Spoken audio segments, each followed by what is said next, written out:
Bienvenue dans le podcast Culture PSG du 16 mars 2026. Nous sommes à 5 jours après le match aller contre Chelsea. Nous n'avons pas eu de match ce week-end, donc autant dire que le week-end a été très vide.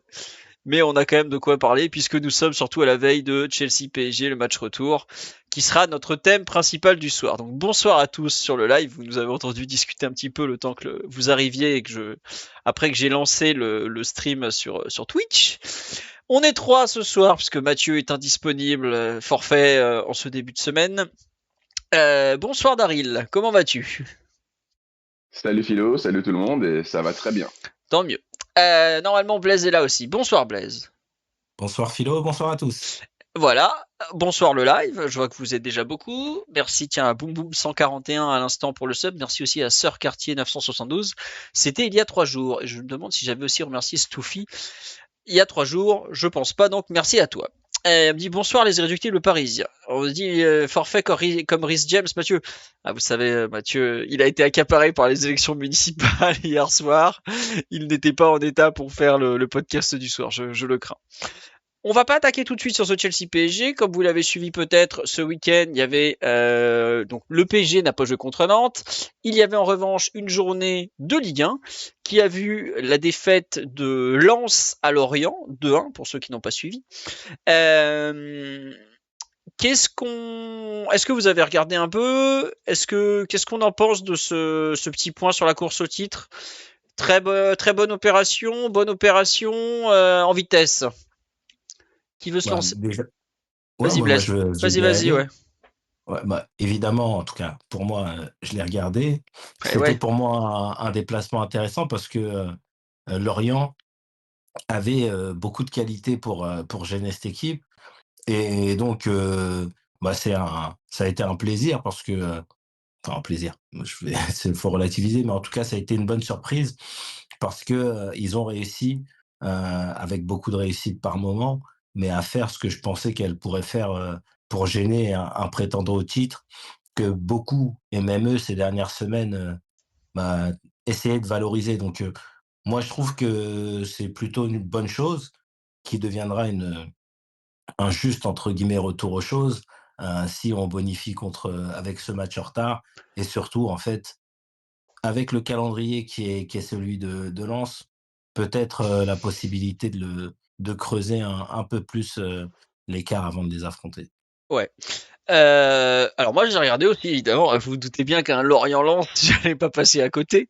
J'ai raté le début du match, je l'avoue, et j'ai raté le début de Chelsea-Newcastle parce que je finissais ce formidable Lorient-Lens. Lorient, équipe redoutable. Je pense qu'à la fin de la saison, on aura une autre vision de notre match nul qu'on avait fait là-bas c'était en septembre, en octobre, je sais plus. Et Luis Oui, Enrique c'est ça, c'était un match en milieu de semaine. Voilà, Luis Enrique regrettera peut-être l'équipe, comment dirais-je, un peu un peu fadasse qu'il avait proposé ce jour-là parce que il s'était un peu moqué d'eux. Le duo de relayeurs Mayolu Njantou, tout ça.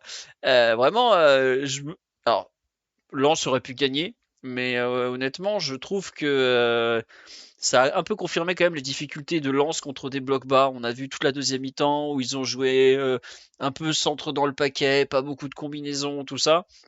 Donc, je pense qu'il y a quand même une sorte de pattern qui va se mettre en place pour les adversaires pour vraiment gêner les Lensois.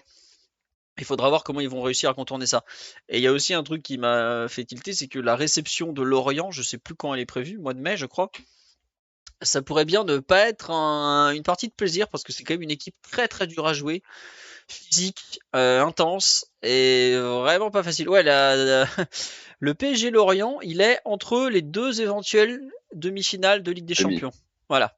Donc celui-là, je peux vous dire, il va pas être simple du tout. Mais ouais, comme on dit sur live, un float-off de 33 ans à mettre à jouer, c'est assez limite. Non mais et puis faut être honnête, Lens a tenu un rythme délirant. Sur la deuxième partie de saison, c'est beaucoup moins le cas. C'est assez normal. Mais il y a des équipes vraiment pénibles à jouer en Ligue 1. Et je pense que ce Lorient qui a eu du mal à lancer sa saison en fait quand même pardon, assez clairement partie. Et les 3 points qu'ils ont pris à Lens, ils vont pas nous les donner au Parc des Princes pour autant. Donc voilà, et c'est vrai que Lens ça fait 57 centres. Ouais, après Lens c'est une équipe qui joue beaucoup par les côtés, hein. Ils jouent avec des pistons, deux ailiers même s'ils jouent beaucoup intérieur. c'est quand même pas forcément un hasard qui fasse beaucoup de sang. Mais en tout cas, c'était intéressant à voir cette équipe lensoise en échec et surtout, bah, honnêtement, j'aurais signé pour un match nul. Le but de Tozin, extraordinaire, j'ai bien cru qu'il allait rater. Blaise, est-ce que t'as hurlé au moment où il marche à moitié sur le ballon face au but? Ah bah, clairement, hein. Je dois avouer que en fait, bah, Lens avait le scénario avec un entraîneur comme Pierre Sage, qui commence à être connu en Ligue 1, mais qui commence aussi à être connu parfois pour, sa capacité à redresser ou à corriger ses petites erreurs. Et je ne sais pas si ça avait été, dans le discours, dans le positionnement de son équipe, mais heu, ils étaient menés et ils sont très vite revenus en seconde période. Et Lens, c'est une équipe, quand elle a ce scénario-là, généralement, que ce Elle soit à gagne. domicile ou à l'extérieur, exactement. Donc oui, effectivement, Tozin, Ah mais bah, c'était incroyable. félicitations. Et il faut, bah, c'est la Ligue 1, quoi. Par contre, Ouais, ça pour le coup, c'est la Ligue 1. Et ce que tu disais, par rapport à Lorient, je veux bien le croire. Et j'ai même envie de dire, pour ceux qui se rappellent pas forcément du match qu'on avait joué contre eux, ils nous avaient même trop respectés parce que vu ouais, l'équipe, tu l'as dit, ils avaient pas du tout attaqué, ils avaient réagi après l'ouverture du score, mais ils étaient restés relativement, bas défensivement pour ne pas subir, potentiellement les contres, de notre équipe. Mais, avec peut-être la confiance de la fin de saison et le maintien acquis, ouais, ouais, ça peut être une équipe qui vient, qui joue et qui te surprend en fin de saison.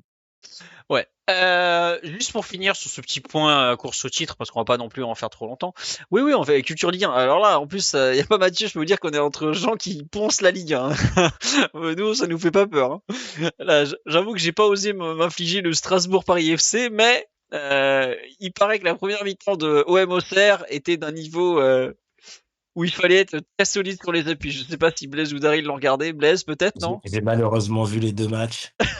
Et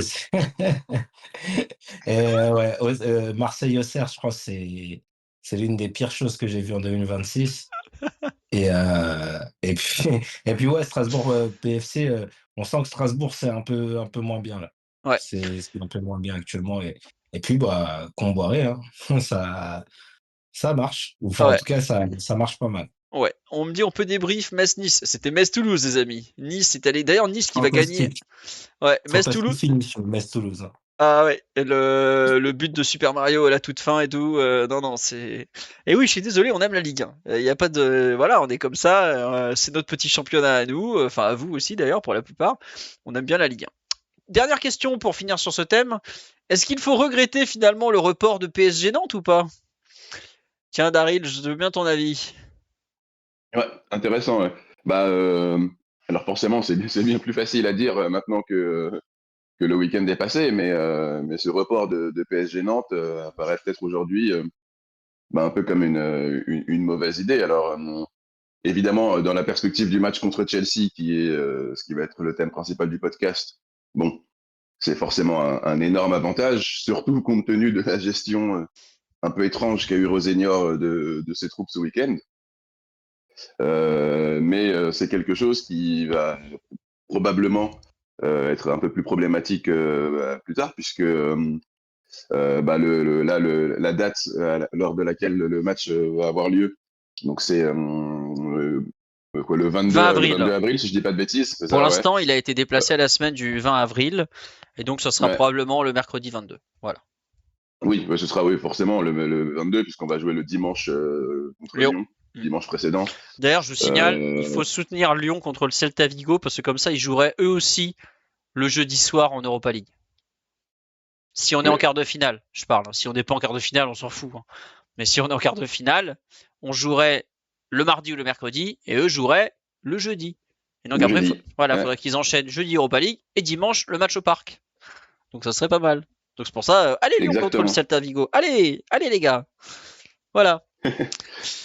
Bon, sur Non le mais oui, du report, coup ouais, là, finalement, avec le bon, report, bah ouais, on va avoir, enfin si bon, on fait le boulot demain, en gros on aura un mois d'avril plein, c'est-à-dire avec toutes les semaines remplies avec 2 matchs post-trêve internationale, donc vraiment pour la dernière ligne droite de la saison et sachant que bah, à peu près tous nos joueurs vont être impliqués dans cette trêve. Donc oui, là, à l'heure actuelle, maintenant que le week-end est passé, c'était peut-être pas forcément la meilleure des idées pour préparer une rencontre dans laquelle on a déjà en fait qu'on va aborder avec un avantage immense, quoi.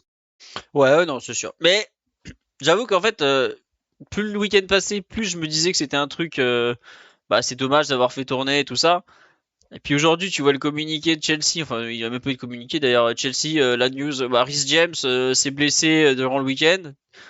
Là, tu te dis, ouais, bon, finalement, c'est pas mal hein, quand tu joues pas que tu peux te reposer. Je revois là, par exemple, la photo que je vous ai mis en illustration, c'est Vitinha qui sort à PSG Auxerre 3 jours avant le match à Barcelone.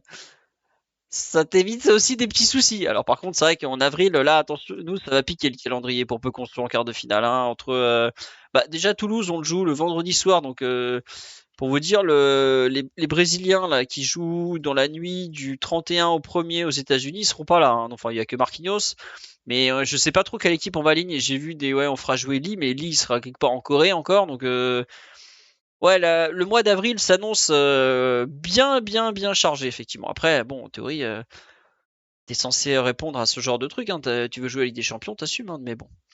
J'avoue que à cet instant, je suis pas mécontent qu'on ait pu faire reporter le match. Dans 3-4 semaines, ce sera peut-être une autre affaire. Et toi, Blaise? Ouais, je suis plutôt de ton avis, c'est-à-dire que, évidemment qu'un choix, le choix, il sera validé avec le temps, mais à l'instant T, je dois reconnaître que avant même, et on va en parler dans quelques minutes, de voir les blessés, la prestation de Chelsea et donc ce qui en a découlé, à savoir la défaite, me laissait penser que le match, il avait été difficile et pas que pour nous. Mm. Ouais, non, c'est ça. Est-ce que Fabien Ruiz sera là en avril? On espère quand même. Je vous signale qu'officiellement, il a un coup au genou. Hein. Donc déjà 2 mois, c'est assez long comme ça. On arrive tout droit dans les 2 mois. Oui, on peut espérer qu'il sera de retour en avril. Moi, j'espère peut-être. Est-ce qu'on le reverra à Nice? Je pense pas. Est-ce qu'on le reverra pour PSG Toulouse? J'espère quand même parce que on va manquer de joueurs et quand t'as quand même un joueur qui joue juste comme ça, c'est toujours un plus. Bon, allez, on va pas vous faire languir plus longtemps. On va enchaîner avec le PSG de Chelsea. On me dit le report en Ligue des Champions, on l'a eu à cause de l'enchaînement mercredi-mardi en Ligue des Champions. Oui, oui, c'est pour ça que le PSG a demandé le report. C'était l'enchaînement mercredi-mardi. Qui est d'ailleurs pas très égalitaire pour moi. Enfin, t'en as un qui fait 2 matchs de Ligue des Champions en 6 jours et l'autre qui en fait 2 en 8 jours, mais bon, c'est comme ça. On sait si Dembélé aborde le match de demain à 100% pas. En tout cas, il a fait le match aller pendant 70 minutes. Il est sorti en se touchant un peu la cuisse, mais globalement, on peut dire qu'il a l'air apte quoi. Enfin, il a joué, il s'est pas plaint, il a fait les entraînements, donc il y a pas de raison quoi. On va basculer sur Chelsea PSG, pas PSG Chelsea, je m'excuse. Ce sera à Stamford Bridge, mardi soir 21h, sur Canal Plus Foot. Je suis désolé de vous l'annoncer. Blaise, Daryl, je vous propose, on va commencer peut-être par la composition du PSG, parce que c'est peut-être la plus simple. Dans les buts, Daryl, tu pourras faire un point Safonov comme ça. Bah oui, dans les buts, évidemment, Safonov. Hein. Pas de raison de changer à ce stade-là. Alors, évidemment, on a vu des entraîneurs changer leur gardien à la dernière minute, quasiment, avant une rencontre très importante pour leur saison, mais je ne pense pas que ce soit le cas de Luis Enrique. Je ne pense pas non plus. Défense. Bon, Hakimi, pas trop de doute. Pacho, pas trop de doute. Nuno Mendes, pas trop de boulettes, on va espérer. Non, vas-y. Pour avoir revu après le podcast de débrief le match, allez, mais If I Speak, il a réussi à me tendre alors que je connaissais le résultat final, quoi. La question, voilà, sur là, ils m'ont dit Zabarni, non, Zabarni en surprise. Est-ce que vous y Pas croyez? impossible, mais je pense pas. D'accord. C'est comme un peu comme à l'aller, c'est pas quelque chose que j'écarte totalement, mais non, je pense pas. D'accord. Blaise, ton avis là-dessus? Marquinhos. Ouais, à l'aller, je pense qu'il y avait une chance. Au retour, j'y crois pas du tout, franchement. S'il avait une chance, c'était avant le match aller, c'est pas au retour. Qu'il rentre en jeu, Zabarni, par contre, ça serait possible. Ça, j'y crois un peu plus. Selon le scénario, tout ça, c'est possible qu'il rentre en jeu. Voilà. Sur là, on me dit Hernandez pour une option un peu plus défensive. Non, franchement. Le PSG a tout intérêt à marquer des buts aussi, il faut pas l'oublier. Donc c'est pour ça, Ah oui, oui, voilà. oui. Euh, Surtout pas d'option défensive. Éventuellement économiser Nuno au bout de la 60e, 70e, si le résultat est entre guillemets validé. Mais sinon, il n'y a pas de raison au coup d'envoi de. Voilà quoi. On me dit Hernandez, c'est l'option émeute. Oui, il n'y a pas de ça. Puis peut-être que pour éviter peut-être aussi à Nuno une éventuelle suspension. Non, très juste. Il existe encore Beraldo? Bah bien sûr qu'il existe. Peut-être même qu'on le verra à Nice, je sais pas, mais contre Toulouse, en tout cas, je suis sûr qu'on le verra, ce bon Beraldo, vu qu'il n'a pas été convoqué avec la sélection brésilienne. Alors, on sait jamais, avec tous les blessés qui arrivent venus de nulle part, on verra, mais en tout cas, on le verra pas demain en théorie. On nous dit Hernandez à l'heure de jeu pour cartonner Enzo Fernandez. Alors, Hernandez, il avait pris 2 matchs de suspension quand il avait pris un rouge. Je pense que, vu comment il s'est fait pourrir par Luis Enrique, il va pas s'amuser à refaire ce genre de bêtises en Ligue des Champions cette saison. On est donc d'accord sur la même ligne de départ qu'à l'aller, la même ligne de départ que l'an dernier, à savoir Nuno Mendes, Pacho, Marquinhos et Hakimi. Au milieu du terrain, messieurs, Vitinha, Warren Zaïre-Emery, João Neves. Dans le même alignement de gauche à droite, à savoir Neves à gauche, Warren à droite et Mayulu, n'importe quoi. Et Vitinha dans l'axe ou pas? Oui, oui, je pense. D'accord. Bah, j'avoue que j'ai un petit doute sur est-ce qu'il va remettre exactement Neves sur Cole Palmer parce que bah, forcément Rosenior, je pense, va Essayer de s'adapter. répondre, ouais. Ouais. Ou alors, il y a peut-être aussi la possibilité que juste qu'ils disent à Cole Palmer, bah écoute, tu as raté ton match aller, tu feras mieux au retour et puis bah, c'est comme ça quoi en fait. Non? Après, moi, je vois éventuellement Chelsea changer de dispositif. Donc, peu importe le positionnement de départ, Palmer peut subir le marquage individuel de João De Neves Neves. notamment. Donc, Ouais, c'est ça. moi, je vois quand même sur les positions de départ parce que en plus dans cette équipe, ça change beaucoup. Je vois en tous les cas les 3 mêmes, avec dans la certitude Vitinha Ouais. en sentinelle. D'ailleurs, Vitinha a quand même il va falloir qu'il se mette un peu au niveau défensivement sur certaines situations de jeu parce qu'il y a des moments devant la surface. Wow. On va dire qu'il y a des trous quoi. Mais et c'est même pas une question de physique, c'est une question juste de sentir un peu C'est plus des oublis. Ouais. ouais du jeu. Il y a des fois il est capable. C'est contre Monaco, il y a un contre, centre en retrait, bam, il anticipe super bien le centre en retrait. Mais il y a des fois, le match aller contre Chelsea, il y a des centres, il laisse des portes ouvertes monumentales. Donc c'est un peu gênant quoi. Voilà. Bon, globalement, on s'attend pas à de grands changements au milieu de terrain. Mayulu rentrera probablement en jeu, mais c'est pas là la question. On nous dit, selon vous, les errements défensifs de Nuno seront-ils corrigés pour le match de demain en partie via le milieu? Bon bah vu les erreurs qu'a fait Nuno au match aller, c'est Nuno tout seul qui peut les corriger, c'est pas le milieu. Hein.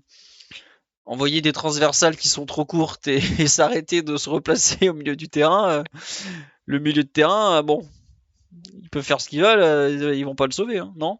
Ou je... Et Ah oui, complètement d'accord. et surtout dans une phase, de construction, où, bah, il fait un choix de jeu où personne n'est placé. Donc, dans une équipe qui joue comme la nôtre, c'est effectivement très problématique quand tu perds le ballon et que, bah, en partie, tu ne fais pas les efforts, même si c'est pas le seul qui aurait pu faire que l'action ne se déroule pas ainsi. Voilà, c'est comme ça. Je suis un peu dur. Non, mais c'est vrai que enfin Nuno, les erreurs, on peut pas les nier quand même. Donc c'est comme ça. Hein. On me dit vous oubliez Mayulu pour le milieu. Bah, Mayulu, il a joué pour l'instant 2 fois une demi-heure. Il n'y a pas de raison que d'un coup il se retrouve titulaire. Si encore il y avait un gros trou au milieu, pourquoi pas. Mais là, il n'y a pas trop de raison de le mettre d'entrée de jeu alors que t'as plus probablement besoin de Warren pour peut-être gagner des duels défensifs que de Mayulu pour aller marquer des buts quoi. Donc à cet instant, ça me paraît compliqué pour Mayulu d'espérer jouer. Oui, Mayulu à Nice, ça en revanche, on y aura droit. En attaque, une personne me disait tout simplement tout à l'heure, bah, pas besoin de faire la compo, il suffit juste de remplacer Doué par Gvara. Est-ce que c'est juste ça ou pas? Ouais. Non mais oui. Bah, je pense qu'on n'est pas loin de ça, oui. Donc Globalement, je vois une attaque ouais, Kvara à droite, Dembélé dans l'axe et Barcola à gauche. Très bien. Pareil pour toi, Blaise? Pareil. Eh bien, je dois rejoindre cette version, même si je suis toujours pas très fan de Kvara à droite et que je pense que Barcola pourrait faire tout aussi bien à ce poste pour basculer Kvara côté opposé. Ouais, on part comme ça. C'est vrai qu'une personne me dit Barcola en pointe de main. Oh, je pense que si vous avez revu PSG Chelsea et à quel point Dembélé est important au cœur du jeu pour sortir la balle, je pense que vous pouvez pas imaginer Ousmane Dembélé ailleurs que dans l'axe en fait. Donc après, il reste les côtés occupés. Alors évidemment que ça va alterner entre Kvara et Barcola, mais bon, ce sera Kvara à droite probablement et Barcola à gauche parce que de tous les joueurs offensifs, finalement, c'est Barcola qui est le moins déplacé de son côté gauche vers un autre poste. Doué a joué un peu partout. Comment il s'appelle? Kvara a joué beaucoup. Je me demande si cette saison, c'est Kvara pas plus joué à droite qu'à gauche. Ousmane a régulièrement dépanné aussi côté droit. Il n'y a que finalement que Barcola qui a joué à pratiquement qu'à gauche. Alors, il y a eu des bouts de match en pointe, tout ça, mais globalement, il n'a pas beaucoup dézonné depuis son aile préférentielle. En termes de compo du PSG, on a fait le tour ou il y a un truc dont vous voulez parler? Oui, Blaise, non? Daryl, non? Non, On je vois passe à pas. Chelsea alors. Dans les buts, est-ce qu'on va retrouver notre meilleur ami? Bon, alors pour ceux qui n'ont pas suivi, Jorgensen est donc été absent ce samedi contre Newcastle. Il n'était pas à l'entraînement aujourd'hui. Son entraîneur a dit qu'il allait passer des examens demain. Bon, je pense qu'on peut acter le fait qu'il ne sera pas là. Il souffre d'une blessure à l'aine. Il s'est fait mal la veille du match contre Newcastle. Ce ne sont pas ses coéquipiers qui lui ont pété la binette après sa prestation catastrophique au Parc des Princes. Visiblement, c'est bel et bien un souci musculaire. Donc, non, vraie blessure visiblement, pas diplomatique. Le grand retour de Robert le Magnifique dans les buts. Bob Sanchez, qui était le gardien présent dans les buts de Chelsea à la Coupe du Monde des clubs, qui est un historique de la Première Ligue depuis quoi? Ça fait un bail qu'il est en PL, Robert Sanchez. Ça fait quoi, 10 ans à Ouais, peu parce qu'il près? était à Brighton avant. Oh, je sais pas si c'est si long que ça, mais parce que Brighton, je crois pas qu'il ait fait non plus un énorme nombre d'années. Mais oui, ça fait un petit moment, quoi. Enfin, c'est un visage bien connu du championnat. Ouais. Effectivement, je suis parti regarder depuis combien de temps Robert Sanchez avec un A accent aigu est en Angleterre. Bah ouais, il a commencé à Brighton en 2018, donc on est à 8 ans de Première Ligue. Il a jamais joué autre part qu'en Première Ligue au niveau professionnel, puisqu'il a même signé à Brighton, il avait 16 ans. Donc vraiment un pur produit du football anglais, même s'il est espagnol et international espagnol d'ailleurs. Alors, est-ce que Malo va jouer? C'est une des grandes questions de l'avant-match, puisque pour ceux qui n'ont pas suivi, donc Malo Gusto, pardon, qui était l'arrière droit titulaire au Parc des Princes, qui était encore titulaire ce week-end, est sorti à la mi-temps contre Newcastle. Et non, Estevao sera pas titulaire. On va en parler après, mais Estevao, il a pas joué depuis un mois, il peut pas être titulaire. Je reviens sur Malo Gusto. Malade aujourd'hui, absent de l'entraînement. Est-ce qu'il sera apte à jouer? C'est une question. S'il n'est pas là, c'est un vrai problème pour Chelsea parce que Reece James, le capitaine, est déjà absent et c'est une sorte de choix numéro 1 bis entre Malo Gusto et Reece James au poste d'arrière droit. Moi, je mets pas encore Gusto forfait et sinon, ça sera le fameux Ache Ampong. Je sais pas si vous vous rappelez, il y avait eu des rumeurs comme quoi le PSG voulait signer Ache Ampong il y a 2 étés à peu près. Quand il était dans une situation contractuelle un peu particulière à Chelsea, il y a pas mal de gros clubs qui avaient un peu tâté le terrain, dont le PSG à l'époque. Voilà. Alors Malo aurait la grippe, Malo Gusto. Je savais qu'il était malade, je savais pas ce qu'il avait. Ouais, s'il a la grippe, c'est peut-être un peu chaud quand même pour lui d'être demain rétabli au coup d'envoi pour aller affronter Bradley Barcola et ses grandes enjambées. Donc voilà. Oui, Reece James absent, forfait, même grosse blessure musculaire, 2 mois d'absence. Donc voilà. Est-ce que Malo Gusto serait accessible cet été? Ah, je ne pense pas. Il me semble qu'il a prolongé il n'y a pas si longtemps avec Chelsea. Donc il doit avoir un contrat à peu près jusqu'en 2178 à peu près, étant donné la longueur moyenne des contrats des Blues. Mais non, je crois pas que Malo Gusto soit sur le départ et il sera probablement toujours à Chelsea l'an prochain. Malo Gusto, ça sent le bluff? Non, on s'amuse pas à bluffer à la veille d'un match, à pas mettre Oh, les non. joueurs à l'entraînement. Non, franchement. Si c'était Eddie Howe qui vous dit oh il est pas bien, on l'a amené à l'hôpital en ambulance, là peut-être. Mais Chelsea est pas trop du genre à mentir sur les blessés. Au contraire, ils sont des fois un peu trop optimistes et ça obligé de freiner les ardeurs des uns et des autres après. Qui à droite, Daryl, à ton avis? Bah, du coup, ça va vraiment dépendre de l'état de Malo Gusto, mais je savais pas si j'avais pas non plus les détails de sa maladie, mais s'il s'avère qu'il a une grippe, je pense que ce sera Chiampong. Voilà. Dans l'axe, une nouvelle fois la paire Fofana-Chalobah qui se fait détruire par la presse. Bon, faut savoir qu'ils ont pris 6 buts en 2 matchs et le but que Newcastle leur marque ce week-end est assez particulier dans le sens où il y a la mer Rouge qui s'ouvre au milieu de la défense centrale de Chelsea. Joe, c'est Willock de mémoire qui va vers le but et qui a plus qu'à décaler Anthony Gordon qui la pousse dans les buts, d'ailleurs qui a failli rater au passage. Mais Ouais. on me dit sur live, je vois bien Sarr perso, ce serait Sarr plutôt que Fofana, j'imagine. Fofana très très très critiqué en Angleterre. Ils font beaucoup trop d'erreurs, la défense centrale, ils ont meilleur. Bah non, justement, ils ont pas trop meilleur. Si, ils en ont un. Ouais, il y en a un grand absent quand même, c'est Levi Colwill. Levi Colwill, comme ils disent, qui lui s'est fait les croisés au mois d'août, qui avait joué contre nous en finale de la Coupe du Monde des clubs de mémoire Colville.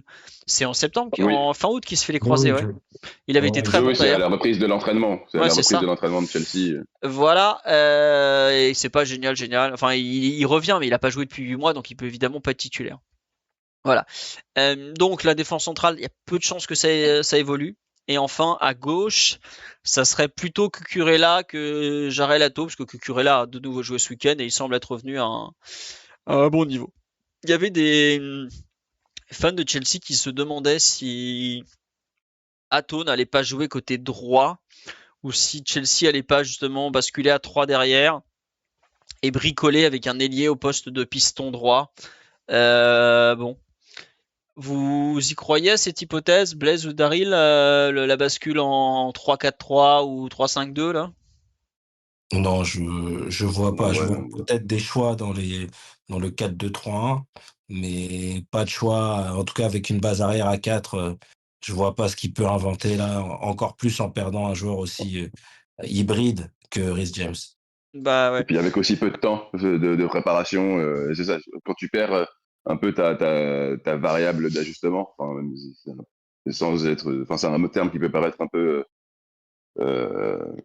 qui n'est pas forcément, qui peut paraître pas très élogieux, mais c'est plutôt, là, je l'entends vraiment pour mettre en avant la polyvalence de Reece James. Bon, quand tu perds ce genre de joueur qui te permet justement un peu de changer ton système, sans forcément toucher à tes joueurs, c'est très compliqué. Et puis là, globalement, ils ont joué samedi, donc il y a eu récupération, décrassage dimanche et donc entraînement aujourd'hui. Ça me paraît un peu court pour mettre en place un nouveau système. Oui. Et puis bon, après les Rosenior est capable de penser qu'ils seront capables de le faire et tout, mais bon. Je sais pas depuis combien de Oui, temps bah, ils ils ont. ont rien à perdre, donc c'est vrai qu'il peut se dire, allez hop, mais bon. Non mais je sais pas s'il a joué à 3 derrière depuis qu'il a repris le club c'était début janvier, c'est ça? Parce que on va gagner là-bas. On avait joué contre Gary O'Neill ou contre Rosenior quand on va gagner à Strasbourg? Non, contre Contre Gary O'Neill. O'Neill. Ouais, c'est ça, hein, c'est ce qui me Ouais. semblait. Attendez, je vérifie. Fixture pass by date. Je vérifie s'il a déjà joué à 3 derrière au cours des dernières semaines. Il avait à Wrexham, mais Wrexham ça compte pas. Et sinon, il a tout le temps joué à 4 derrière, sauf en demi-finale de Carabao Cup en match retour, Ah sachant bah qu'il ça, a. c'est important. Contre Arsenal, du coup. Ouais, 3-5-2. Et il avait perdu 3-2 à l'aller. Il avait tenté ça au retour, mais c'était à Arsenal, hein, c'était pas à Chelsea. Et il avait joué ce jour-là avec Cucurella en piston gauche et Malo Gusto en piston droit. Donc voilà. Et après, non, elle est fausse sa compo parce que je vois Atto en central droit et c'est plutôt à mon avis Cucurella qui a joué en central gauche et Atto qui a joué en piston gauche. Mais bon. Donc il est capable de jouer à 3 derrière, mais c'est vrai que ça semble pas du tout être comment dirais-je, la tendance. La tendance, ouais. Voilà. Non, je sais pas. Moi, j'avoue que j'ai du mal à les. Puis je suis pas sûr que jouer contre le PSG à 3 derrière, ce soit la meilleure chose possible en fait. Soit tu joues vraiment à 5 et Ouais. dans ce cas-là, tu assumes un parti pris défensif, soit tu joues vraiment à 3 et tu te retrouves à gérer des 1 contre 1 un peu compliqués, on va dire. Soit d'un côté ou de l'autre, bon, c'est pas facile de gérer Gvara, Barcola et Dembélé en 1 contre 1, on va dire.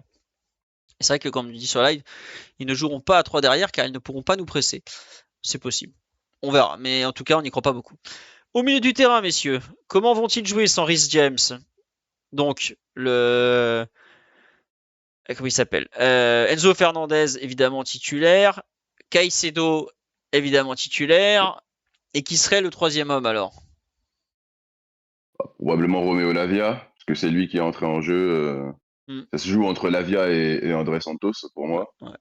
Et celui qui est entré en jeu contre nous et ce week-end contre Newcastle et Lavia, donc je pense que ce sera lui. Ouais. Alors pour ceux qui n'ont pas suivi, Roméo Lavia était absent pendant un certain temps. Bon, en même temps, la carrière de Roméo Lavia commence par il a été absent, le pauvre. C'est donc un Lavia, pour ceux qui n'ont pas suivi, c'est un jeune Belge qui avait signé très jeune à Manchester City, où il a fait un peu sa fin de formation. Il a signé à Southampton de mémoire, Daryl. C'était chez toi là qu'il avait signé. Exactement. Il a fait Ouais. quoi, 18 mois ou un an seulement? Il a totalement Il a explosé. fait 1 an. Et Mais Chelsea, voilà, non, il a été excellent. Chelsea a dit take my money. Ils l'ont transféré pour 60 millions il y a un an et demi. Et quoi, il a joué 15 matchs, 20 matchs. Enfin, le pauvre est vraiment, c'est un carnage en termes de blessures. Mais c'est un très bon joueur. Et en fait, André Santos, quand Rosenior est arrivé, a gagné du temps de jeu à Chelsea. Mais depuis que Lavia est revenu un peu dans la rotation, Lavia lui est passé devant. Les deux ont été alignés ensemble il y a 10 jours à Wrexham en Coupe d'Angleterre. Et Lavia était un peu moins mauvais. André Santos a visiblement été catastrophique. Moi, j'avoue que ça m'avait pas. L'un avait été tout aussi mauvais que l'autre, mais depuis ce match, en tout cas, André Santos vient de passer 2 matchs en intégralité sur le banc de touche quand Lavia rentre en revanche à toutes les rencontres. Et je pense que pour attaquer, Lavia est peut-être un peu plus à même de trouver des passes verticales intéressantes qu'André Santos. Donc je m'attends plutôt à voir Romeo Lavia. Mais vous pouvez être sûr qu'il finira pas le match parce qu'il a pas joué 90 minutes depuis je sais pas combien de temps. Non, c'est pas totalement vrai que Chelsea est interdit de recrutement. Chelsea est interdit de recrutement pour des jeunes joueurs. Ils n'ont pas le droit de renforcer le centre de formation. Ils peuvent faire des Ah transferts oui, comme. Voilà. En fait, c'est un. ils sont interdits. Ils sont interdits, mais c'est un peu, enfin, sans l'être vraiment. En fait, Ouais, parce ils ont un espèce de répit de 2 ans où, en gros, s'ils font pas d'autres, s'il n'y a pas d'autres brèches, enfin, s'il n'y a pas de non-respect des règles établies par la FA au niveau des transferts dans les 2 prochaines années, ils n'auront pas de soucis. C'est une ouais, c'est espèce de ça. fausse suspension. Ouais, en fait, c'est eux qui avaient signalé au moment du changement d'actionnaire, quand Roman Abramovich a vendu le club aux Cowboys de Bluco, qu'ils avaient trouvé en étudiant les comptes qu'il y avait des irrégularités. Donc ils avaient reporté ça à la première ligue, qui effectivement en fouillant dans les trucs a dit ah bah oui oui il y a des problèmes, oui c'est pas normal de faire ça, messieurs dames. Comment ça il y a des records d'indemnité virés aux agents, c'est bizarre, dis donc. Et en fait, Chelsea ça a été puni tout à l'heure, ça a été annoncé, mais en fait, ça concerne interdiction de recrutement pour l'académie et pas pour l'équipe première. Donc, vous inquiétez pas, ils vont pouvoir encore craquer pas mal de fric. On me dit sur live Enzo Caicedo en double pivot. Non, je pense que ce sera plutôt Caicedo Lavia en double pivot et Enzo qui va jouer dans ce rôle de numéro 10 où il plonge dans la surface. Exactement ce qu'il a fait au match aller sur le deuxième but en gros. C'est très très Enzo Fernandez et surtout Enzo, personnage très très détestable, mais personnage redoutable face au but, faut quand même le dire. C'est un joueur qui il met ses 10-15 buts dans la saison, hein. Donc c'est vraiment un joueur qui a le sens du but. Bon, il tire quelques pénaux de mémoire aussi, mais assez fort à l'approche du but adverse. Depuis un bon moment. Cette année, il en est déjà à 8 buts et 3 passes D en première ligue, c'est quand même pas rien. Alors, je crois que dans le tas, il y a 2-3 pénaux. Mais quand même, Oui, 160 matchs avec Chelsea, pratiquement 30 buts, ça vous dit un peu où il en est, quoi. Cette saison, de mémoire, il en est déjà à 12 buts en 44 matchs. L'an dernier, il avait mis 9 buts en 53 matchs et 17 passes décisives, parce il a pas mal de coups de pied arrêtés. Donc c'est vraiment un joueur qui a la capacité à être très juste à l'approche du but adverse. Faut vraiment s'en méfier, Enzo Fernandez, à ce niveau-là. Ah, le grand débat. Est-ce que vous êtes pour le recrutement au PSG d'Enzo Fernandez? Tiens, un petit débat parallèle, messieurs. Blaise, Daryl. on a abordé un petit peu très rapidement le sujet lors du débrief du match aller, mais pour moi, non. Et c'est pas pour une question de talent d'ailleurs, hein. Évidemment que en termes de talent, de niveau du joueur, c'est tous les jours, mais il y a un problème de mentalité, dira-t-on, qui fait que je ne vois absolument pas ce joueur fitter dans notre effectif. Je vous ai mis un petit sondage en passant. Blaise, ton avis sur Enzo Fernandez au PSG?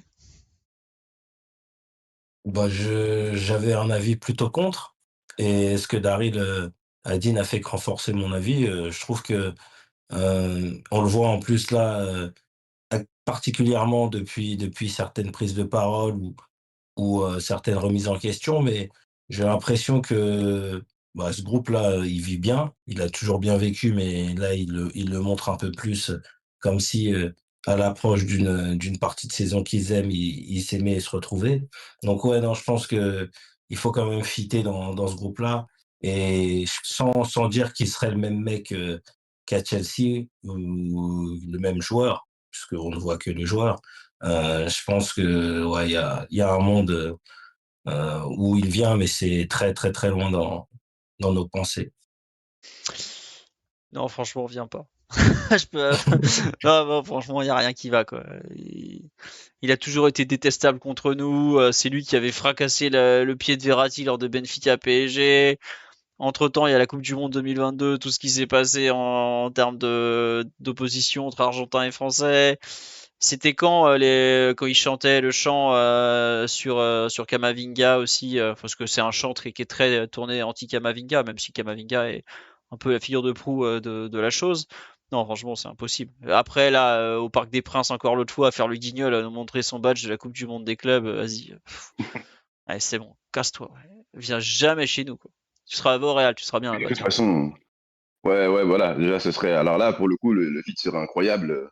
Vraiment, 2 ans une réunion de personnes et clubs détestables. Mais en plus, au-delà de ça, vu le prix du transfert que Chelsea avait déboursé à l'époque et son contrat jusqu'à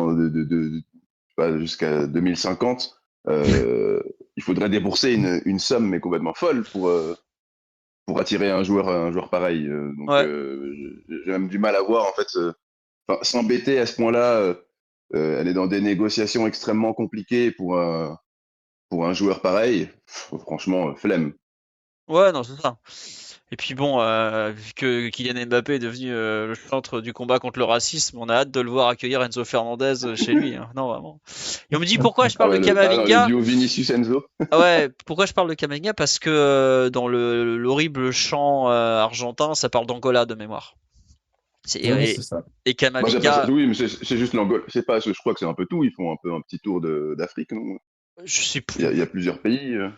Mais en tout cas, je me souviens de ce truc avec Angola qui rimait. C'est pour ça que je parle de Kamavinga qui est Ouais, oui, oui. de mémoire, c'est le seul de l'équipe de France qui est d'origine angolaise. Mais ils font plein de pays méditerranéens. Voilà. Mais bon. Non mais voilà, que Enzo, bah, il a qu'à aller visiter les pays, puis ça lui fera du bien. Non, franchement, disons que il y a des très très bons joueurs sur la planète football pour qu'on s'évite Enzo Fernandez. Quoi. Voilà.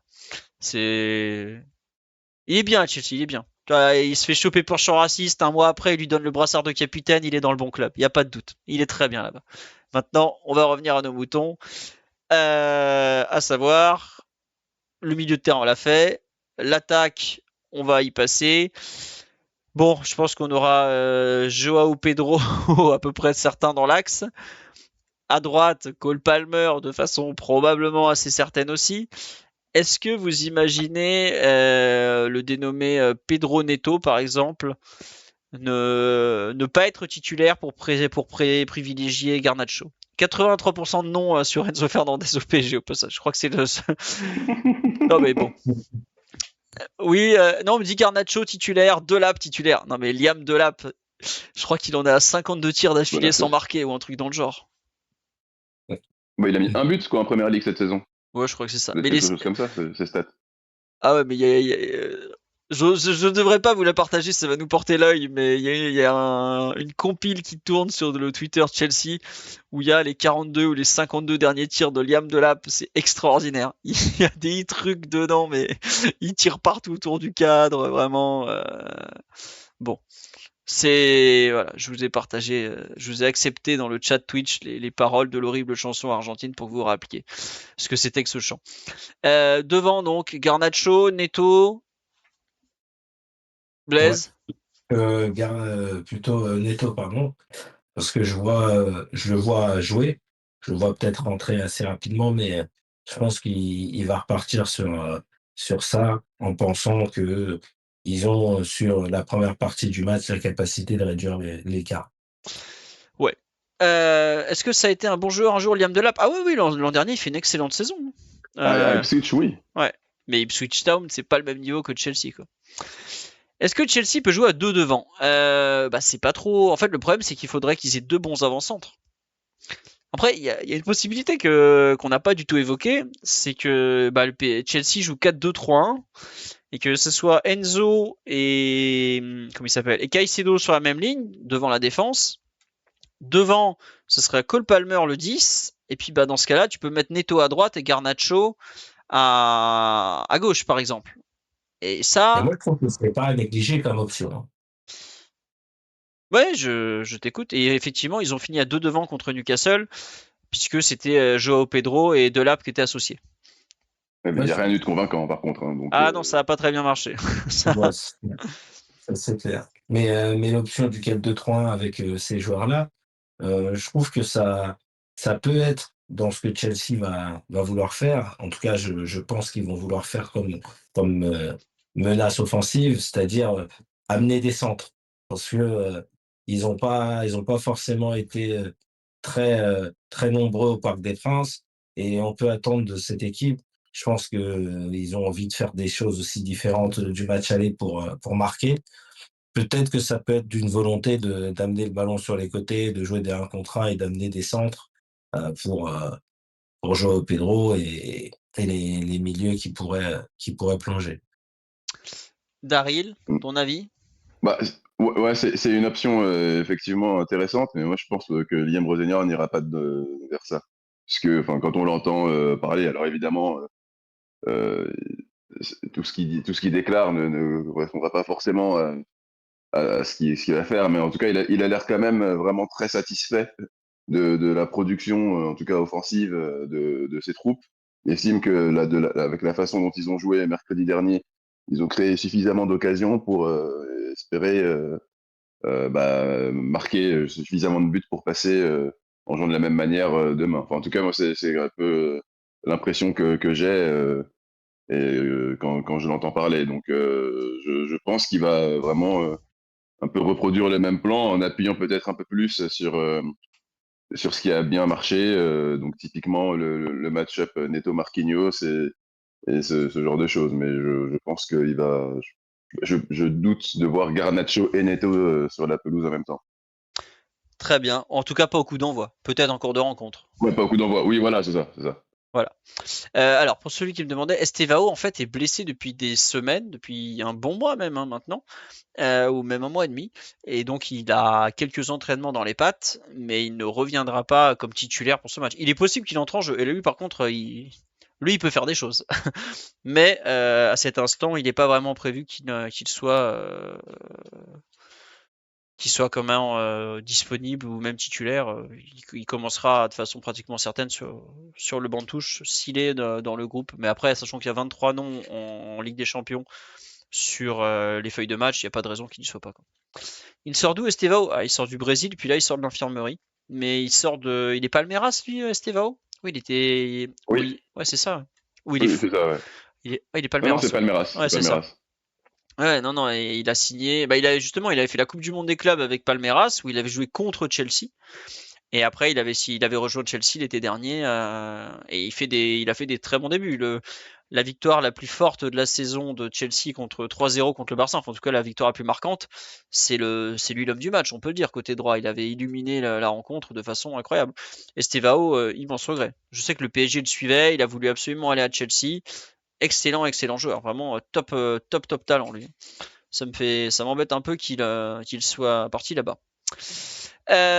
Donc on est à peu près d'accord sur les compos, il y a quand même pas 10 000 variations. D'ailleurs c'est fou, c'est que Chelsea, vu ce qu'ils ont dépensé comme argent, au final ils ont même pas vraiment beaucoup de vraies solutions, quoi. Là sur le banc de touche, ils sont en train de regarder entre Garnacho, Liam Delap, comment il s'appelle, éventuellement Estevao s'il revient. Oui, c'était la fameuse offre pour le package Hendrik Estevao, mais finalement ils ont mieux vendu l'un et l'autre séparément. Il n'y a pas non plus Mudryk aussi qui s'entraîne à Uxbridge dans la banlieue ouest de Londres. Enfin, ouais, un truc encore ça. Ça montre un peu. Je comprends pourquoi les supporters de Chelsea disent qu'ils font vraiment n'importe quoi avec leur fric. Ça se ressent un Ah bah peu oui, sur. Ah bah bah c'est vrai que oui. c'est une gestion, enfin c'est un projet qui est assez catastrophique et qui n'a pas en fait d'objectif purement sportif. Enfin c'est pas l'objectif principal quoi. Ils sont là pour faire du turnover. Voilà, on prend des joueurs, on les jette, etc. Et en fait, surtout quand tu regardes les joueurs ciblés, bon bah il y a évidemment certains joueurs qui sont excellents, hein, mais globalement en fait ça va chercher des joueurs un peu moyens plus euh, à des prix complètement aberrants. On voit par exemple le tarif dépensé pour Garnacho, euh, pour Jamie Bino Gittens, des choses D'ailleurs, complètement folles. Gittens Ouais, ne sera probablement pas là. Il n'était pas à l'entraînement. Ailier gauche lui aussi. Mais pareil, il est très très loin de ce qu'il a pu montrer à Dortmund. D'ailleurs, ils l'ont surpayé au départ. Mais sinon, bon. Il a pas marqué la première ligue pour l'instant, Jamie Gittens. Hein. ah bah non, non, non, c'est le moins qu'on puisse dire. Voilà. Donc ouais, non, c'est un projet enfin, pour les fans, c'est compliqué, hein. Et, et globalement, il y a pas vraiment de plan de changer quoi que ce soit. Voilà, le projet tel qu'il est conçu convient très bien aux dirigeants qui l'ont mis en place et ça va continuer comme ça, hein. Mm. Je suis parti voir les stats de notre ami Jamie Gittens. Donc cette saison, il a joué 27 matchs, il a mis un but en Coupe de la Ligue. Je sais même pas contre qui il a marqué. Qui sont les nazes qui se sont pris un but de Jamie Gittens? Ah bah évidemment Wolverhampton, ça loupe jamais.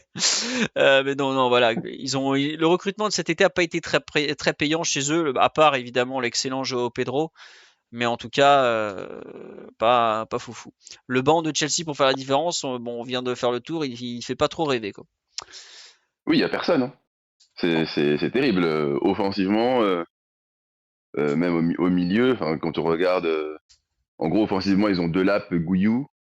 Ouais, Marc Gouillou, effectivement, Donc, l'ancien du Barça, qui était parti en prêt, voilà. qu'ils ont rappelé, qu'ils ont pas fait jouer du tout, presque. Donc, Voilà, c'est ça, exactement. bon, Donc, enfin, encore un joueur assez moyen.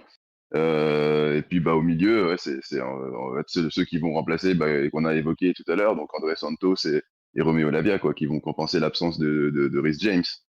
hmm, Et il y a vraiment très peu de solutions, quoi. Et c'est en fait une armée de défenseurs centraux qui ne conviennent pas.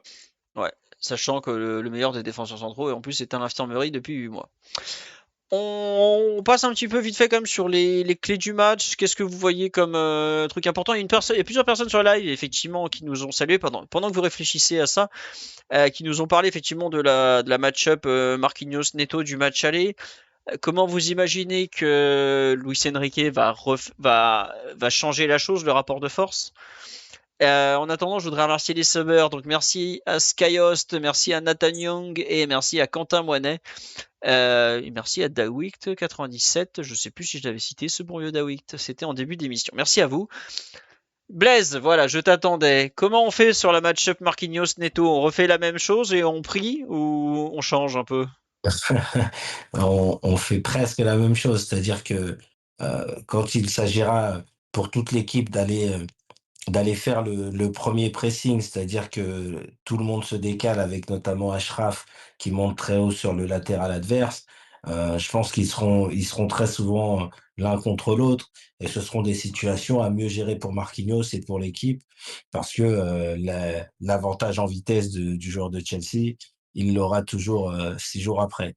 Après, ce que je pense, c'est que dans les positions et notamment la position, défensive, d'Achraf Hakimi, il y aura peut-être, autant de tâches sur le marquage individuel, mais, un peu moins de liberté au moment d'abandonner en phase de construction, son positionnement parce que, une perte de balle, elle peut arriver à tout moment et plus il s'éloigne évidemment de son couloir droit, plus il aura du mal à venir seconder,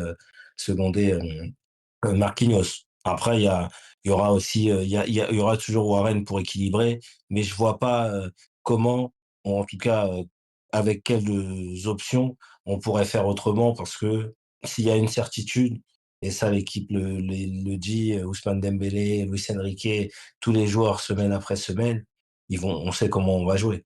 On sait comment l'équipe elle va jouer, on sait comment l'équipe elle va attaquer. Donc évidemment qu'Hakimi, on va pas le voir rester derrière et élonger sa ligne de touche pour attaquer 2 ou 3 fois par match.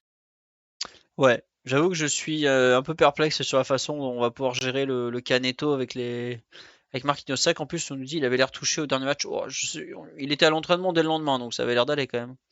Non, ça tirait, il a Ça fait tirer un démontré, peu mais la langue sur la fin. Ouais, mais il avait ça, pas joué depuis 3 semaines, ouais, quoi, donc voilà, c'est c'est ça, normal. c'est la fin de Oui, match. Ouais, c'est la fatigue, c'est la fin de match, voilà. Mais après, Euh, sinon, ouais, après, je vais vous écouter parce que c'est pas franchement enfin, c'est pas des clés de match ou autre, mais ce match-là avec l'ambiance en face, la l'espèce de confiance qui a l'air d'avoir rejailli de ce match et surtout la fraîcheur physique qui sera pour nous plus le match va durer. Je vais le dire de manière un peu provoque, mais ça a tout l'air du match où bah, les Anglais ils sont capables d'applaudir certains de nos joueurs, hein.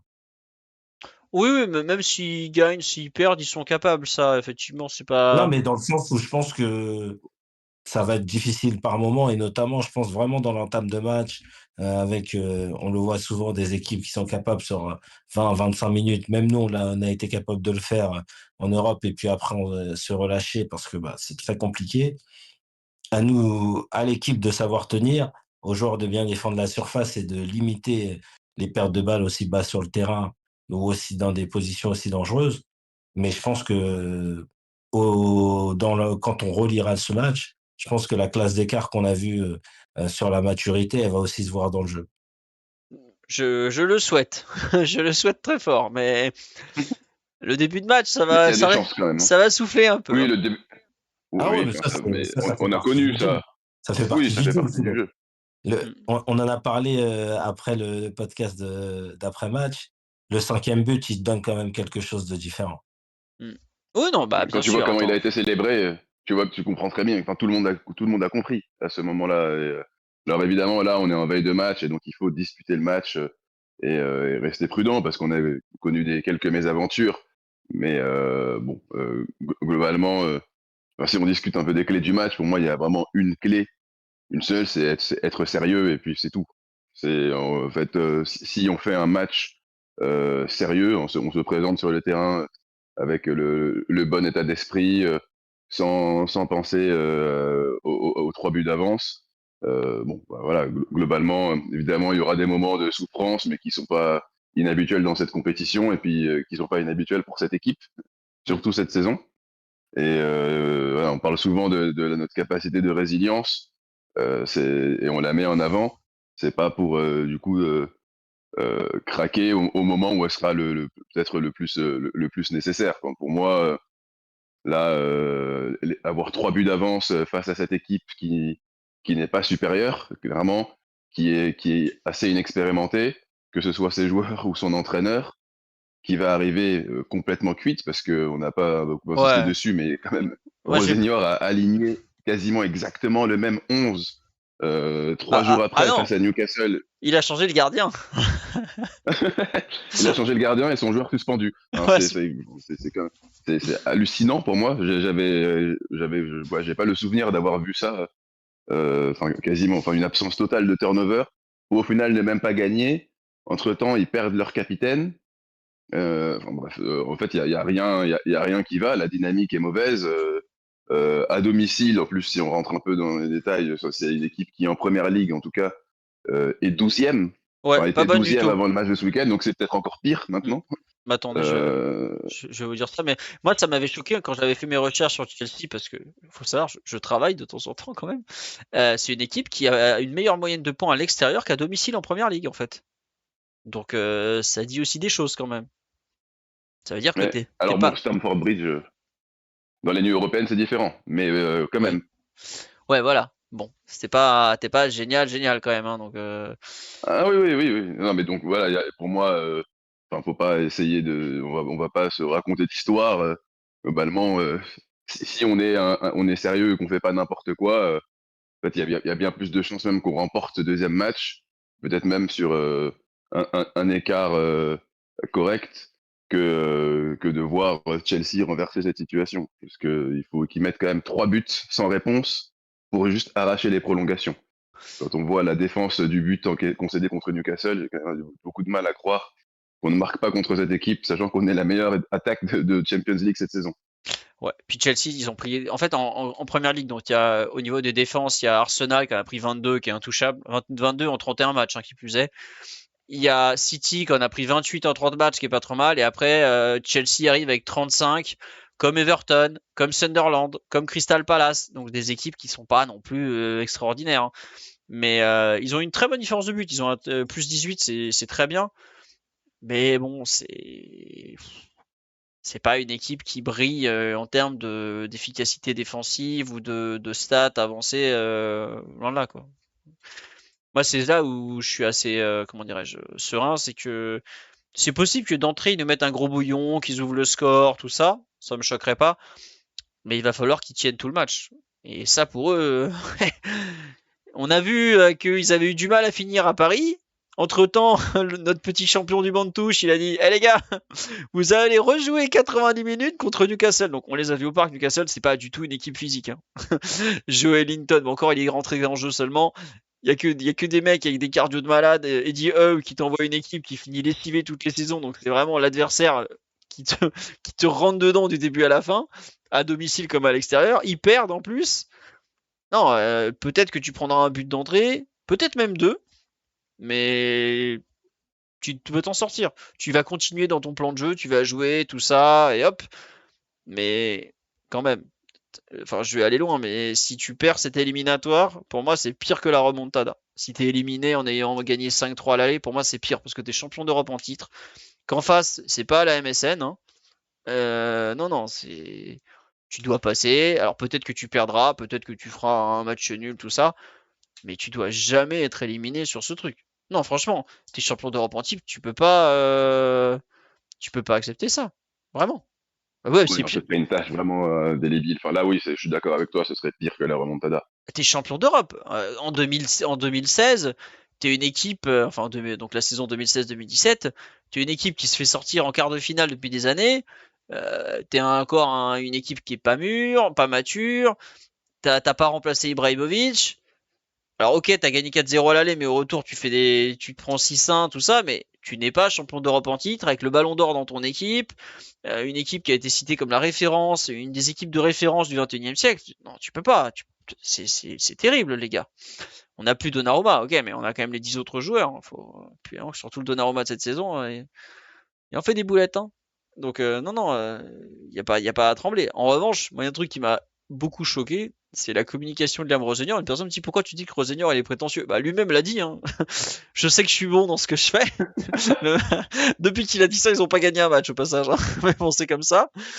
Mais moi, il y a un truc qui me choque, c'est qu'il dit: "Ouais, si on..." Il l'a dit deux fois, il a dit: "Ouais, si on marque le premier but en première mi-temps, ça peut le faire." Et là, il a redit aujourd'hui: "Si on ouvre le score." Mais c'est-à-dire qu'en fait, il a conditionné ses joueurs déjà que l'exploit Oui, n'est possible que s'ils ouvrent le score. c'est Genre, ça, c'est ça. Moi aussi, ça m'a un peu choqué. Parce les que mecs, s'ils prennent le premier but, ils vont baisser la tête tout bah de oui, suite et globalement, ce sera une balade et ça peut donner une goleada, en fait.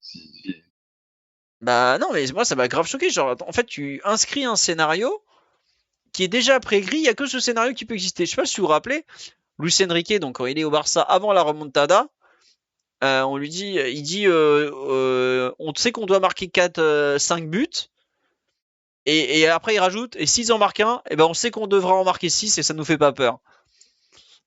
Et l'autre là à côté, il arrive, il dit: "Ah non, si on met pas le premier, c'est fini les gars.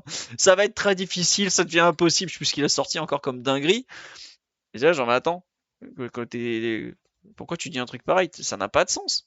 Enfin, moi j'avoue que la communication de Liam Rosenior, bon, les choix de Liam Rosenior, déjà, je suis un peu perplexe, mais alors la communication, non, vraiment. Eric Roy est un meilleur entraîneur que Rosenior. Bah attendez, Eric Roy, il a fait troisième de Ligue 1 avec un effectif un peu moins bon. Rosenior, il a fait septième avec un effectif dont la moitié des mecs sont ou internationaux ou vont finir à Chelsea quand même. Donc, non, un peu particulier. Et est-ce que vous pensez que Rosenior osera prendre des risques sur sa compo? Il restera, je pense qu'il va rester sur ce qu'il a fait au match aller. Et il prendra éventuellement des risques en fin de rencontre s'il sent que l'exploit est possible. Après, s'ils perdent 2-0 à la mi-temps, sachant qu'ils doivent encore jouer la première ligue à fond, je pense qu'il va baisser pavillon, quoi. Il va faire comme Pocognoli qui avait sorti ses 3 meilleurs joueurs alors que le score était pas non plus totalement fini, quoi. En revanche, Blaise ou autre sur tout ce qui est communication Rosenior, tu veux rajouter quelque chose ou je reparle d'un autre truc qui me chagrine un peu? Non, vas-y, continue, continue. Donc il va probablement changer de gardien, la Miliam. Exit Ah, le petit prince du Danemark. Nous ne t'oublierons pas, Philippe. Tu auras droit au maillot de Jordan de l'année prochaine, toi aussi. Mais en revanche, ça me saoule, c'est qu'ils vont remettre Robert Sanchez. Et qui dit Robert Sanchez dit Gelon. Et je sais qu'en finale de la Coupe du Monde des clubs, c'est un truc qui nous avait beaucoup gêné, c'est qu'on n'avait jamais pu les presser en fait, parce qu'ils avaient joué long sur Joao Pedro. Et j'avoue que revoir Robert Sanchez, bah, ça me saoule un petit peu parce que ce qui avait été quand même assez payant en match aller, c'est quand on les avait mis dans leur camp, qu'on les avait très bien pressés, euh, et que bah, on avait même marqué comme ça un but. Donc, j'avoue que le retour de Robert Sanchez n'est pas du tout quelque chose qui m'enchante. Tout le contraire, mais, évidemment. mais moi, mais moi, je demande à voir. Ce que tu dis par rapport au Gelon, moi, je demande à voir parce que Yam Oui, il n'y a Rosenior, pas de show. il a entraîné en Ligue Voilà. 1. Et lui, le Gelon, ça fait pas partie de ses principes. On l'a même vu par moment contre Même Newcastle. face à nous.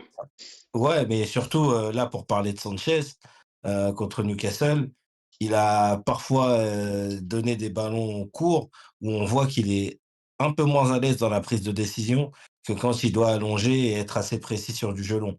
Donc, je suis pas persuadé que, Sanchez au pied soit la réelle plus-value, pour Chelsea parce que même avant ce qui a aussi amené sa rétrogradation, c'est le match, je pense que vous l'avez vu tous les 2, catastrophique qu'il fait au pied contre Arsenal. Ah oui. Il est vraiment, mais c'est pas le même, enfin, c'est pas du tout le joueur qu'on a eu en juillet dernier. Ah ouais, non. Donc, moi le voir au pied, dans du jeu court et associatif, je suis pas malheureux. Par contre, je pense que c'est un meilleur gardien sur sa ligne. Ah bah, vu ce que nous a fait Oui, ça, l'autre. c'est sans aucun doute. Ah, ça ne fait pas le moindre doute. Honnêtement, revoyez le but du 5-2, la frappe de Gvara, on Ah oui, est plus, elle doit jamais rentrer, hein. on est plus U14 Île-de-France que Ligue des Champions, hein. Il tape un peu à côté, elle va à 2 à l'heure, et l'autre il sait même pas où est le ballon. Non, Philippe Jorgensen, ami du Paris Saint-Germain. Il y en a quelques-uns comme ça, des joueurs, tous les ans tu les retrouves et tu sais qu'ils vont te faire un truc bien. Lui, il est direct en haut de la liste, hein. Bon. Mais oui, c'est vrai que Robert Sanchez avait beaucoup parlé aussi après la compétition, tout ça. Voilà. Mais Oui, au moment du tirage au sort. Ouais, oui, oui, ouais, il a beaucoup parlé. Oui. ouais, on n'arrête pas de me dire en juillet, Pacho n'était pas là. Mais déjà, Pacho, évidemment, il n'est pas là, c'est mieux pour gérer Joao Pedro. Mais il n'y a pas que Joao Pedro hein, qui peut prendre des ballons dans les airs à Chelsea. Et surtout, c'est pas tant le duel aérien Après, le duel aérien, ok, Pacho va peut-être le gagner ou Marquinhos, mais t'as le second ballon, où Chelsea est quand même une équipe très agressive sur le second ballon, et nous, on ne l'est pas, ou pas trop. Et surtout, moi, ce que je vous dis, le problème, c'est que tu peux pas presser. Le PSG est une équipe qui vit par le pressing quand même. Donc, c'est un peu gênant. Et c'est en ce sens que revoir. Alors, c'est vrai que Jorgensen, il y a des moments, il avait fait vraiment des trucs extraordinaires. Avec ses pieds, il nous avait fait sauter le pressing. Mais euh, Robert Sanchez est un gardien très irrégulier, qui est loin d'être mauvais. Je sais pas, je suis un peu. J'aurais préféré revoir l'autre en fait, donc c'est tout. Et on a été plutôt bon sur les seconds ballons, mais le jeu aérien, c'est quand même pas la spécialité de cette équipe, hein. Je sais que on arrive à avoir une certaine présence, tout ça, mais enfin, Marquinhos à chaque duel aérien pratiquement il le paume. Pacho, il peut pas non plus tout faire. Et Pacho, malgré tout son talent, est pas spécialement non plus un monstre des airs. Enfin, c'est pas Rudiger, par exemple, quoi. Bon, déjà, il marche pas sur la cheville de l'adversaire avant de sauter. Mais ouais, on n'est pas très bon pour lire les trajectoires. Donc j'attends de voir. Vraiment, je suis un peu Mais, perplexe sur le retour de Robert dans les buts, quoi. Oui. mais tu penses vraiment ils vont appuyer énormément sur ça parce que pour le coup, justement, on vient d'évoquer un peu les principes de jeu de Liam Rosenior. Ouais. Euh, C'est vrai que c'est pas son Je genre. pense que voilà, c'est pas vraiment son genre et donc il faudrait que Sanchez prenne un peu cette liberté pour faire ça et pour le coup, je ne vois pas cette équipe de Chelsea sortir du plan de jeu mis en place par l'entraîneur pour essayer d'appuyer sur des faiblesses que les joueurs auraient identifiées sur le terrain. C'est une équipe qui me paraît un peu jeune. Autant le Chelsea, Ouais. euh, Thierry Lampard et compagnie, là, oui, En, pas de souci. C'est en vraiment s'il autogestion. faut partir. Ouais, ouais, s'il faut partir en autogestion, ils ont gagné une Ligue des Champions en autogestion, donc là, ouais, clairement. Mais cette itération-là, j'ai du mal Non, peut-être pas. à voir des joueurs un peu prendre ce genre de responsabilité comme ça et dire bon, bah, ok, allez hop, on y va, on voit que ça marche, tant pis pour le plan et let's go. Moi, j'en doute Je sais fortement. pas. Et, Je et sais. je doute que Rosenior aussi, même si c'est un plan de jeu qui évidemment peut nous faire mal, puisqu'on l'a vu en finale de Coupe du Monde des clubs. euh, on a évoqué un peu le caractère prétentieux de l'entraîneur. Je pense qu'il va vouloir gagner avec Ouais. sa manière, en fait. Non, c'est clair. Son moment à lui, tout ça. Voilà. Ouais. Non, mais je sais juste que Robert Sanchez, j'ai un souvenir de lui à la Coupe du Monde des clubs où il nous avait assassiné avec son gelon. Bon. Après, au pire, ils ont encore 7 ou 8 gardiens sur la liste B, ils peuvent sortir un autre mec du tiroir, hein. Ils sont pas à ça près, hein. C'est pas un problème. Est-ce qu'il y a un autre truc dont vous voulez parler dans cet avant-match, Blaise ou Daryl? Je vous écoute. Bah, tu l'as un peu évoqué, sans le compartimenter en parlant uniquement des coups de pied arrêtés, le jeu aérien. Moi, je pense que Chelsea, c'est quand même une équipe qui a du mal à, on l'a vu, hein, qui a du mal à être créative. Hmm. Par contre, elle peut mettre en place des circuits de passe pour amener le ballon sur les côtés et spammer un petit peu la surface de réparation parce que si le premier duel il n'est pas gagné dans la surface, il y a les deuxièmes ballons, il y a les ballons à l'entrée de la surface et que ce soit Caicedo, que ce soit Enzo, que ce soit Palmer, Joao Pedro ou Pedro Neto, ils sont capables de frapper de loin.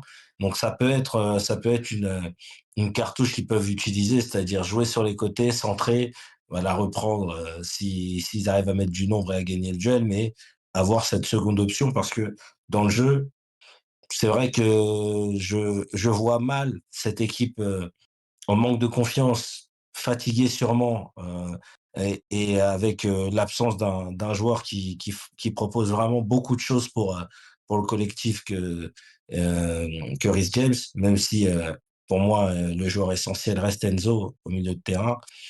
Je pense que ça peut être une de leurs cartes. Après, c'est Rosenior, effectivement, bah, on va le découvrir et il va se découvrir en huitième de finale retour de Ligue des Champions. Ouais.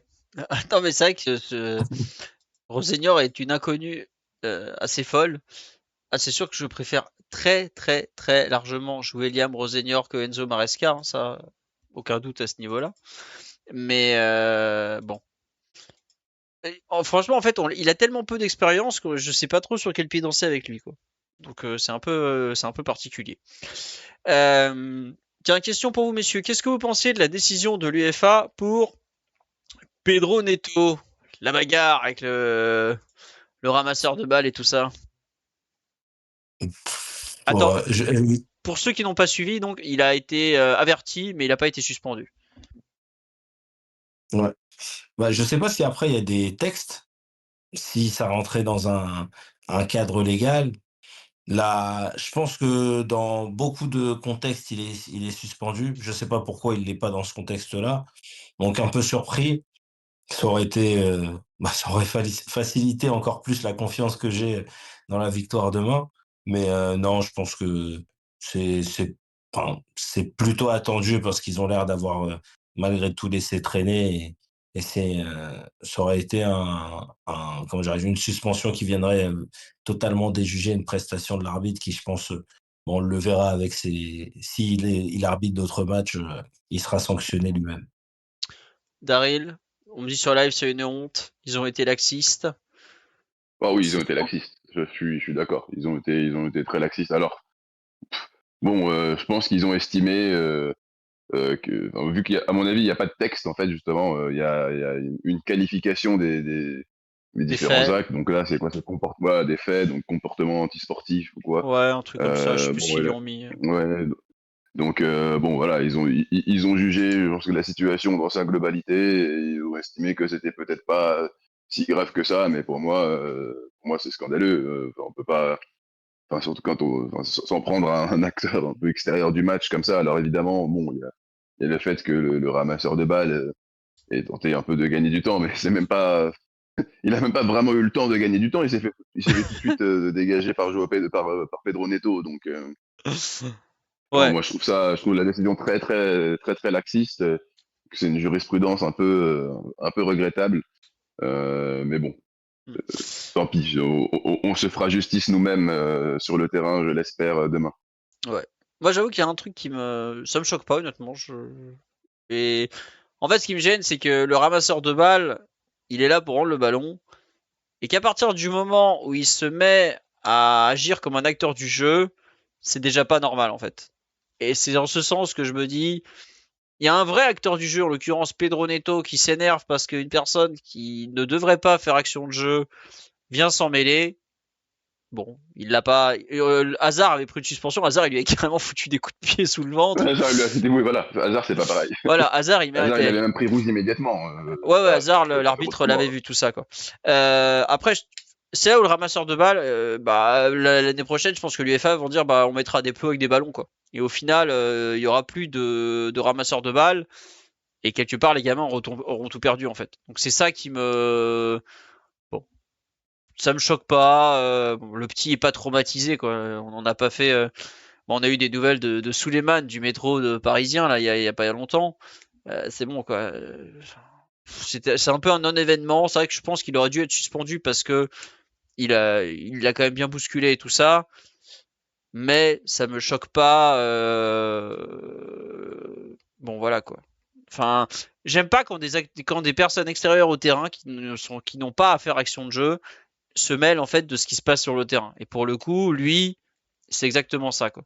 Donc, je veux pas dire qu'il a mérité, attention, Pedro Neto n'a sûrement pas à faire ça.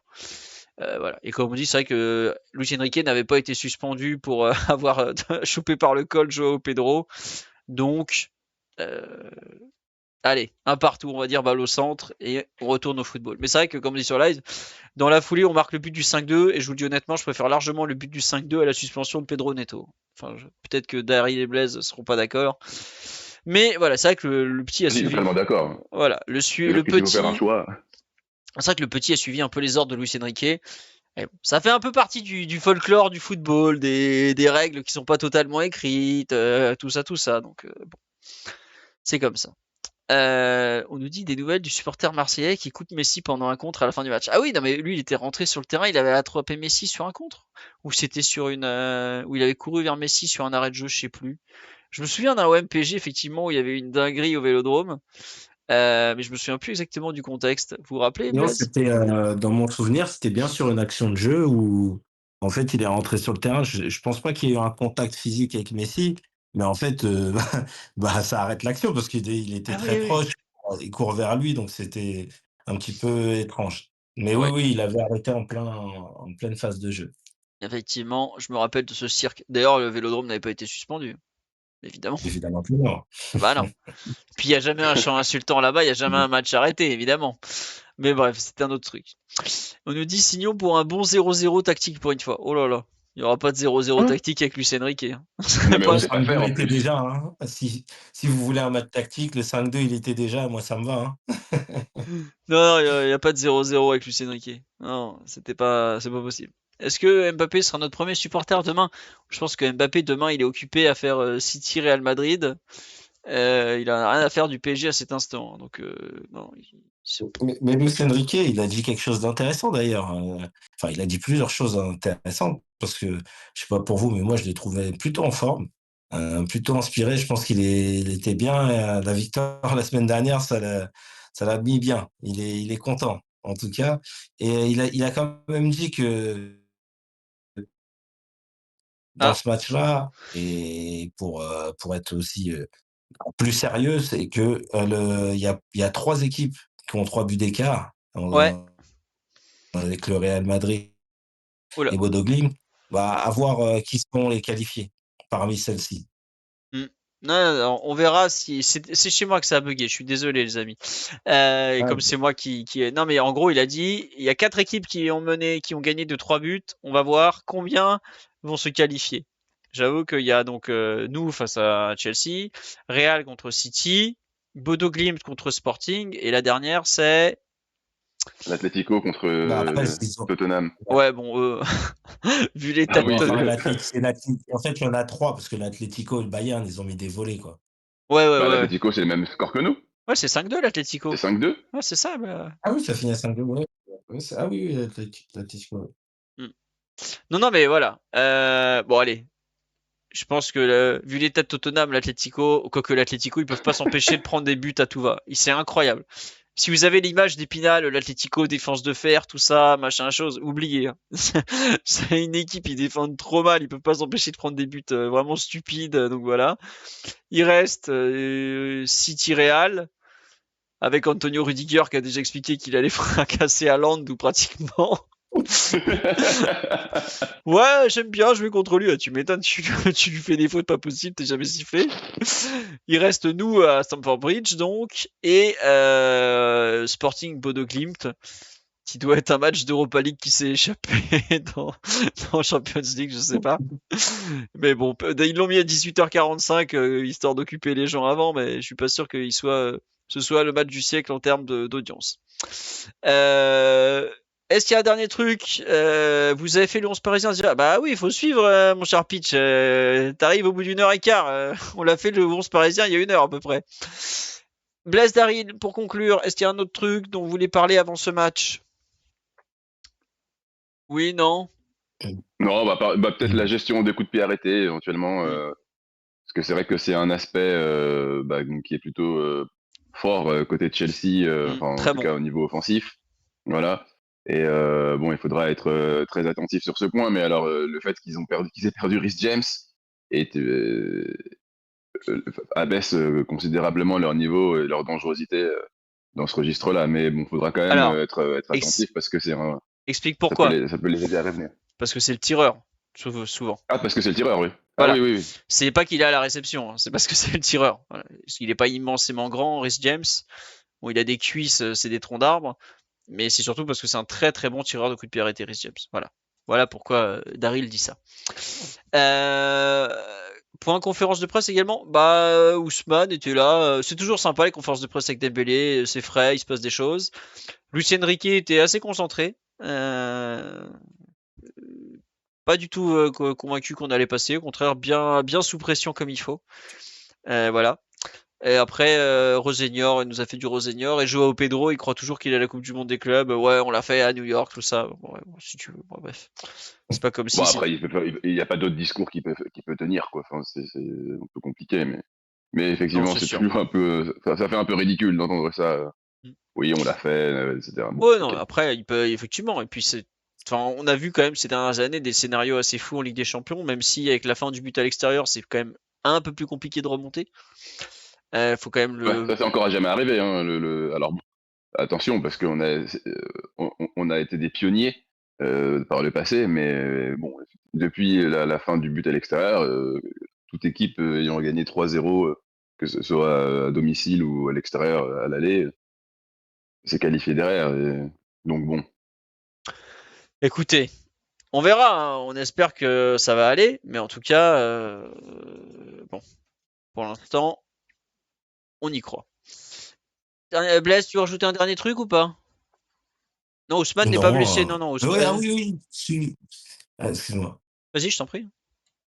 Non, non, parce que je pensais que toi. Ouais, non, content qu'on joue en rouge. Parce que le maillot du match aller avait fait petit débat. Très content de jouer en rouge. C'était attendu, on va dire, par rapport au fait de jouer le retour à Stamford Bridge. Mais très content de jouer en rouge. Mais sinon, non, je pense que le match, on en a bien parlé. Et, Chelsea de nous proposer ce qu'on n'a pas vu. Oui, Culture sera au stade. Oui, vous inquiétez pas. J'ai reçu mon accréditation. Pas mon photographe, malheureusement. Je pense à lui. Mais en tout cas, je serai à Stamford Bridge. Je ne suis jamais allé à Stamford Bridge. Je suis beaucoup, enfin, pas beaucoup, régulièrement passé à côté. Mais je n'ai jamais mis les pieds dedans. Plus beau maillot cette saison? Ah, moi j'aime beaucoup le rouge, ouais. Mais le blanc aussi, Tour Ouais. Eiffel, me manquera. Très simple, efficace. Pas beaucoup de très bons souvenirs avec au final, si ce n'est le Barça PSG. Mais voilà. On nous dit je me sens pas confiant de dingue. Bah Daryl semble confiant, Blaise aussi. Moi, j'attends de voir honnêtement. Je suis pas spécialement inquiet, mais voilà. Mais t'es pas confiant pour la victoire, mais la qualification, c'est autre chose. Oui, plutôt confiant pour la qualif, évidemment. Ah, tu vas avec une telle avance. Mais après, moi, je suis un peu traumatisé. Hein. J'ai vu des déroutes de telles que non, non, voilà. Ah, mais Je- la chance qu'on a, Philo, c'est que ce groupe-là, pas. Ouais, Tu vois, ouais. ce groupe-là, ils ont vécu à travers les Mm, journaux, les réseaux sociaux, mais les traumatismes qu'on a pu avoir, eux, ils les ont pas. Et donc, je pense que ça, c'est l'une des plus grosses forces ouais. aussi au moment d'affronter ce match-là. Donc, non, moi, je dois avouer, c'est même pas que je suis confiant, je suis très confiant. Mais au-delà de ça, oui, je pense que les joueurs, ils peuvent être menés et je l'exclus pas du tout, mais sur les 95-98, 100-120 minutes, je pense il y aura quand même une supériorité, de notre équipe. Écoute, je le souhaite plus que tout, mais j'avoue que je me méfie quand même toujours de cette équipe. Enfin, pas de cette équipe, de ce club plutôt.